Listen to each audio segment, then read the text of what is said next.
सभी किसान भाइयों एवं बहनों से नमस्कार। स्वागत है हमारे इस इफ्को किसान के फेसबुक लाइव सीरीज सेशन में। मैं सिद्धार्थ भट्टाचार्य इफ्को किसान की ओर से सभी किसान भाई बहनों का हमारे साथ जुड़े हुए सारे व्यूअर्स का हमारे इस वर्चुअल प्लेटफॉर्म में हार्दिक स्वागत एवं अभिनंदन करता हूं।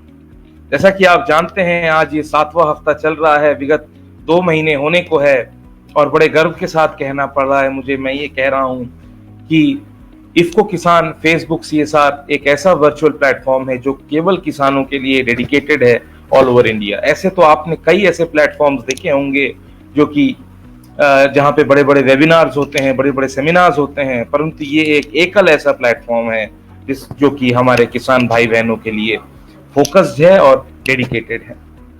इसी कड़ी को आगे बढ़ाते हुए हमारा जो मुख्य उद्देश्य था, जैसा कि मैं हर लाइव सेशन में कहता हूं कि कोई भी आपातकाल आए, कोई भी चैलेंजिंग सिचुएशंस आए, हमारे किसान भाई बहनें जानकारी की अभाव न होने पाए, नॉलेज डिसेमिनेशन में कमी न हो पाए, और किसान भाई बहन कृषि से संबंधित कोई भी जानकारी हो, कोई भी कठिनाइयां हो, उनकी जिज्ञासा हो, उनकी कौतूहलता हो, क्यूरियोसिटी हो, यदि वैज्ञानिक गणों से, शिक्षकों से वो फिजिकली नहीं मीट कर पा रहे हैं, इस लाइव सेशन के थ्रू हमारे नए नए एक्सपर्ट्स के साथ जुड़ के अपनी जितनी भी कौतूहलता है, अपनी जितनी भी जिज्ञासा है, उसको पूर्ण कर सकते हैं। इसी कड़ी को आगे बढ़ाते हुए आज भी एक बड़े ही रोचक विषय के बारे में, बड़े ही इंटरेस्टिंग टॉपिक के बारे में हम चर्चा करेंगे। ये एक ऐसा विषय है जिसे यदि मैं प्रसंग के रूप में कहूँ,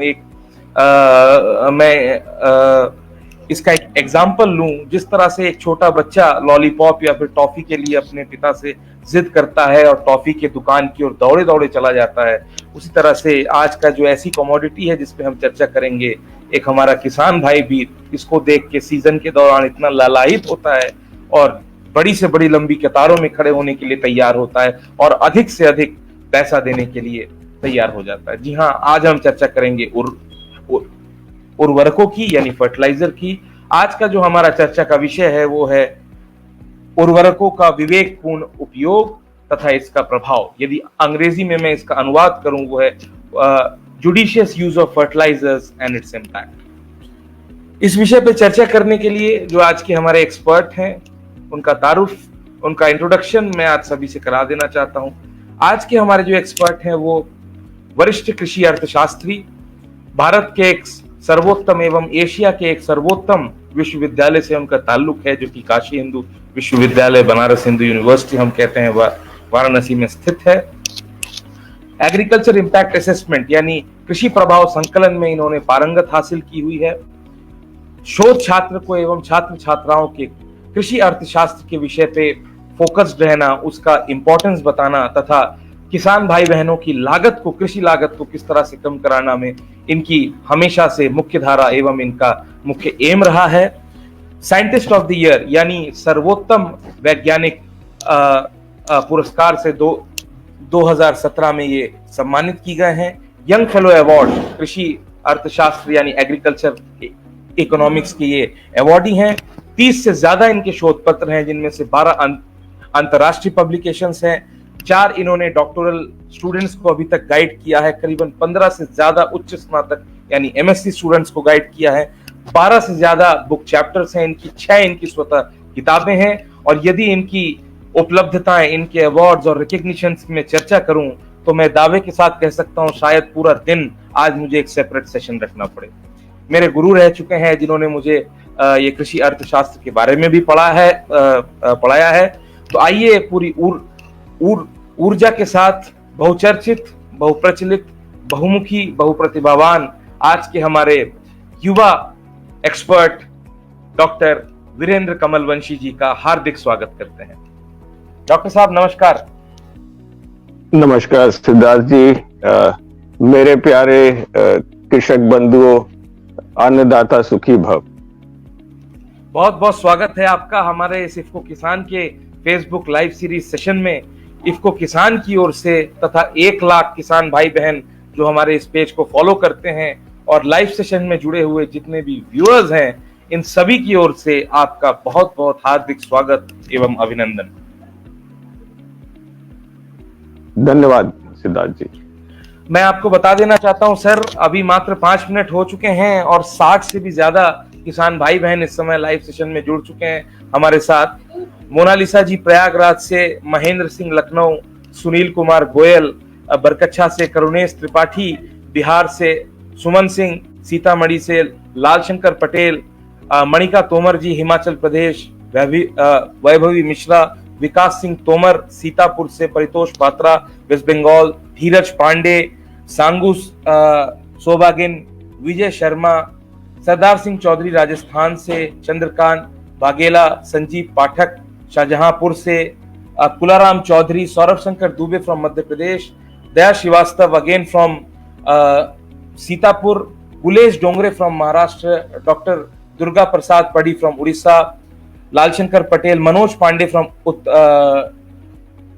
उत्तराखंड, अशोक पंडित फ्रॉम बिहार एंड उदयवीर यादव। इन सभी लोगों ने आपका हार्दिक स्वागत एवं अभिनंदन किया है। सभी व्यूअर्स का बहुत बहुत धन्यवाद हमारे एक्सपर्ट्स को आज वेलकम करने के लिए तथा कमेंट करके लिखने के लिए।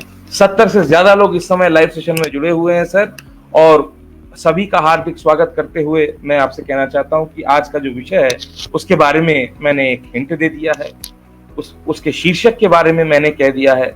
सर्वप्रथम मैं चाहूंगा आप इसकी एक पृष्ठभूमि दें, बैकग्राउंड दें तथा एक प्रारूप बता के, ओवरव्यू ऑफ द टॉपिक देके बताएं कि आज हम मुख्यतः किन किन बिंदुओं पे चर्चा करेंगे। Over to you sir.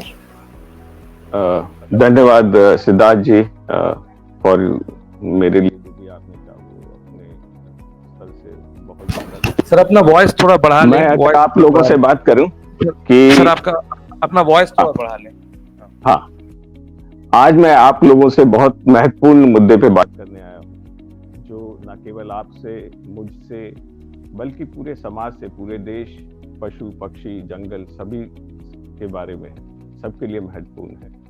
और यदि इस चीज को हम समझ पाए तो आने वाली पीढ़ी हमारे इस निर्णय, हमारे इस समझ को जो है जरूर प्रोत्साहित करेगी, जानेगी कि हम लोगों ने इस चीज को क्या निर्णय लिए, इस विचार विमर्श से, आपस में विचार विमर्श से।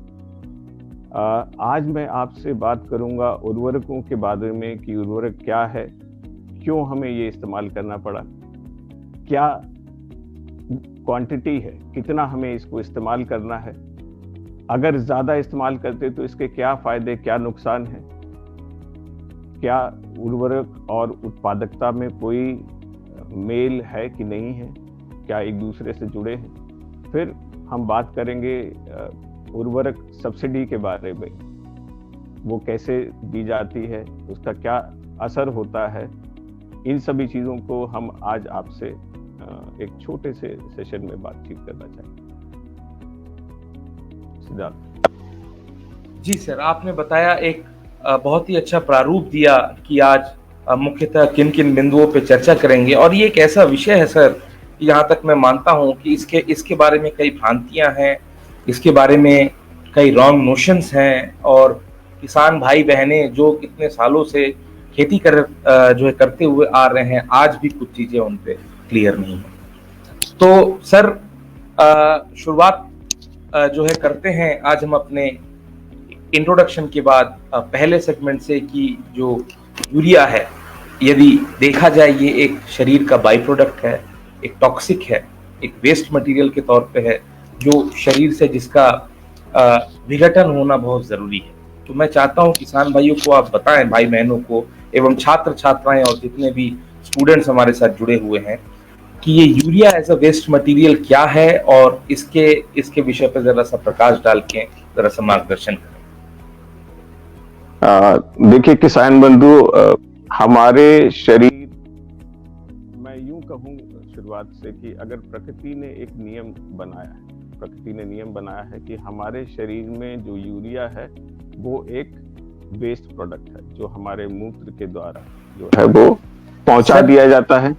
सर आप अपना थोड़ा सा माइक को ऐसे पकड़ लें कृपया, क्योंकि ऑडियंस कह रही है कि वॉइस इज वेरी लो।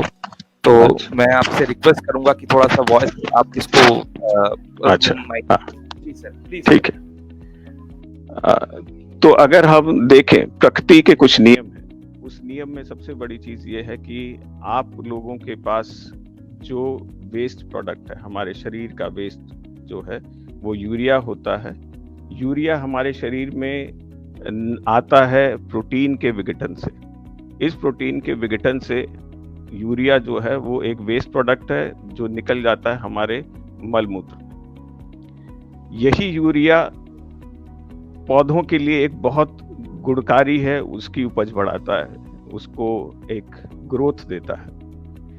लेकिन अगर आप महसूस करेंगे कि हमारी आसपास की जो हवा है उसमें 78% जो नाइट्रोजन है उसका इस्तेमाल ना पौधा सीधा कर पाता है और उसका कोई उपयोग नहीं हो पाता। तो यही यूरिया जो हमारे पौधों के लिए इतना लाभदायक है, हमारे शरीर में वह उतना ही नुकसानदेह है। अगर आपको आपका डॉक्टर बताए कि आपके शरीर में यूरिया ज़्यादा है तो ये आपके लिए एक परेशानी की बात है। इससे होने वाले, क्योंकि यूरिया न केवल आपके शरीर का एक वेस्ट प्रोडक्ट है, ये आपके शरीर में वाटर बैलेंस को भी मेंटेन करता है। आपके शरीर में कितना पानी रहना है, कितना वापस शरीर को लेना है, ये भी तय करता है यूरिया। तो ये जो वेस्ट प्रोडक्ट जब हमारे शरीर में रुकने लगता है तो धीरे धीरे यूरिक एसिड बनता है। यही यूरिक एसिड जो है आगे चल के आपको पैरों के जोड़ों में दर्द इत्यादि की समस्या भी पैदा कर सकता है। तो ये यूरिया दो प्रकार से हम जो हमारे शरीर में है वो हमारे लिए नुकसानदेह है। वही अगर हम पौधों के बारे में बात करें तो ये उतना ही महत्वपूर्ण भी है। सिद्धार्थ जी सर, आपने बड़ी ही एक जो है चक्षु खोलने वाली बात, यानी आई ओपनिंग वर्ड में यदि कहूँ, क्योंकि आमतौर पे शहरों पे तो ये चीज कॉमन है और यूरिक एसिड का जो रोग है वो काफी जो है देखा जाता है शहरों पे, परंतु गांव में गांव के ग्रामीण परिवेश में ये इतना कॉमन नहीं है, क्योंकि जो गांव का हवा पानी है, भोजन की जो पद्धति है, हैबिट्स है, वो ऐसी नहीं है। परंतु हम सभी किसान भाइयों को इस बात से अवगत रहना चाहिए जिसके बारे में आपने बताया। और इसी के साथ साथ हम बढ़ेंगे एक अपने अगले सेगमेंट की ओर। अगले सेगमेंट की ओर बढ़ने से पहले मैं आपको बता देना चाहता हूं, पवन कुमार पांडे जी, कुलाराम चौधरी, पुष्पेंद्र सिंह सक्तावत, प्रकाश केदार, रामलखन यादव, रुद्र प्रताप सिंह बिसेन, रविंद्र मिश्रा, डॉक्टर सुशील कुमार राय, इन सभी लोगों ने आपका हार्दिक स्वागत एवं अभिवादन किया है। बहुत बहुत धन्यवाद सारे व्यूअर्स को हमारे साथ जुड़ने के लिए तथा कमेंट करके हमारे एक्सपर्ट का स्वागत करने के लिए। तो आइए बढ़ते हैं अब हमारे अगले सेगमेंट की ओर। सर, जैसा कि आपने बताया, इंट्रोडक्शन दिया कि यूरिया आखिर है क्या, इंसान के कॉन्टेक्स्ट से जो है जनमानस को आधार में मानते हुए, अब मैं चाहता हूं आप जरा सा इस बात पे चर्चा करें कि जो ये सारी उर्वरकें हैं, चाहे वो नाइट्रोजनस हो, चाहे फॉस्फेटिक हो, चाहे वो पोटैशिक हो, इनका सुचारू रूप से प्रयोग यानी राइट यूज किसान भाई किस तरह से कर सकते हैं, इस पे जरा सा प्रकाश डाल के चर्चा करें। देखिए, ये बहुत महत्वपूर्ण है कि जो भी हम उर्वरक का इस्तेमाल करें उसकी लिमिट हमें तय करनी पड़ेगी। और ये लिमिट जो है, ये जो सीमा है, ये तय करना उसी तरीके से है जैसे कि प्रत्येक व्यक्ति की भोजन की जो आवश्यकता है वो अलग अलग है। हर एक पौधे, हर एक मृदा की आवश्यकता अलग है। जैसा एक आदमी तय करता है कि मुझे कितनी रोटियां खानी है, तो वो शुरुआत करता है पहली रोटी से, जो उसको सबसे अच्छी लगती है, क्योंकि भूख होती है, सबसे पहला निवाला सबसे ज्यादा अच्छा लगता है। पहली रोटी के बाद जब वह दूसरी रोटी पे आता है तो वह भी अच्छी लगती है, लेकिन पहली रोटी के मुकाबले कम अच्छी लगती है, क्योंकि धीरे धीरे आपका पेट जो है वहां तक भोजन पहुंचने लगता है। और ऐसा लगातार करने के बाद आप महसूस करेंगे कि तीसरी चौथी जैसी आवश्यकता महसूस होती है उस व्यक्ति को, वह उतनी रोटी खाने के बाद और नहीं खाता। शायद यही व्यवस्था जो है पौधों के साथ भी है। पौधों में भी उसी तरीके की जो है प्रतिक्रिया होती है जब आप यूरिया का इस्तेमाल करते हैं। शुरुआत में जब आप यूरिया डालते हैं, मान लीजिए आपने वह यूरिया 10 किलो डाला, वह 10 किलो यूरिया पौधे की उपज बहुत ज्यादा बढ़ाएगा, क्योंकि उस समय पौधे को उस यूरिया, उस फर्टिलाइजर की जरूरत ज्यादा थी। लेकिन फिर अगला जब आप 10 किलो डालेंगे यूरिया, उससे भी उत्पादन बढ़ेगा, लेकिन पहले के मुकाबले धीरे धीरे यह और कम होता जाएगा। और लगातार अगर आप डालते जाएंगे और डालते जाएंगे तो एक समय वह आएगा जब फसल उस यूरिया का इस्तेमाल करना बंद कर देगी और उत्पादन को बढ़ाने की बजाय अब उस यूरिया से आपकी फसल का नुकसान हो, क्योंकि ज्यादा उर्वरक का इस्तेमाल भी जो है वो फसल के लिए निश्चित रूप से नुकसानदेह है। तो इसका कोई एक स्ट्रेट फार्मूला नहीं है, कोई सीधा साधा एक फार्मूला नहीं है कि हम आपको कहें कि केवल इतना ही डालें। क्यों? क्योंकि हर एक मृदा अलग है, हर एक फसल की जरूरत अलग है। आपको सबसे पहले अपनी मृदा का परीक्षण कराना है, सॉइल कार्ड है आपके पास, उसमें देखिए जो चीज कमी है उस कमी को पूरा करने की कोशिश करिए। फिर जिस प्रकार की फसल आप इस्तेमाल कर रहे हैं और जो वैज्ञानिक पद्धति के अनुसार आपको रिकमेंडेड डोज है, आप उस तरीके से फर्टिलाइजर्स का इस्तेमाल करने की कोशिश करिए। सिद्धार्थ जी सर, आपने बताया कि ये जो एक भ्रांति है कि यदि मैं ज्यादा उर्वरक डालूंगा, ज्यादा नाइट्रोजनस फर्टिलाइजर डालूंगा तो ज्यादा फसल में पैदावार होगी। और ये तो एक आम जो है फिनोमिना है सर, जो आप भी अग्री करेंगे कि यूरिया की जो मात्रा है वो किसान भाई बहन, यदि मैं एक कटु सत्य कहूं तो रेस और कंपटीशन के हिसाब से अपने बगल वाले के खेत को देख के डालता है। यदि बगल वाले ने आज 2 बोरी यूरिया डाला तो मैं कल 4 बोरी डालूंगा। उसकी खेत ज्यादा हरी कैसी है, मेरी हरी कम कैसे रहेगी। ये जो तमाम जो भ्रांतियां हैं, मुझे लगता है कि आज के सेशन के बाद निश्चित ही खत्म होगी आपके मार्गदर्शन से। और किसान भाई बहने इस बात का प्रमुख ख्याल रखिए कि जैसा कि सर ने कहा था कि एक रोटी का इतना सरल एग्जाम्पल लिया, हम लोग उसे कृषि अर्थशास्त्री के टर्मिनोलॉजी में LDMU कहते हैं, law of diminishing marginal utility. तो उसी तरह से एक फसल भी जीवित है, उसकी भी कुछ भूख है। यदि 4 रोटी की बजाय 10 रोटी ठूंस के खिलाएंगे तो उसको अपच होगा और उसके सेहत में कोई भी बढ़ोतरी नहीं आएगी। तो इन्हीं सब को देखते हुए सर मुझे लगता है इस समय अभी वॉइस क्लियर आ रहा है, क्योंकि जैसे मैं हट जा रहा हूँ आपकी वॉइस कम आ रही है, तो कोई बात नहीं, मैं रहते के साथ ही आप अपना जो है लेक्चर कंप्लीट करिएगा। सभी किसान भाई बहनों से आग्रह है कि आप लोग अपने सवाल जरूर पूछें, इस पे पोस्ट करें और हम सभी प्रश्नों का उत्तर मैं जो है प्रयास करूंगा डॉक्टर साहब से उठा के आपके सभी प्रश्नों का जवाब दिया जा सके।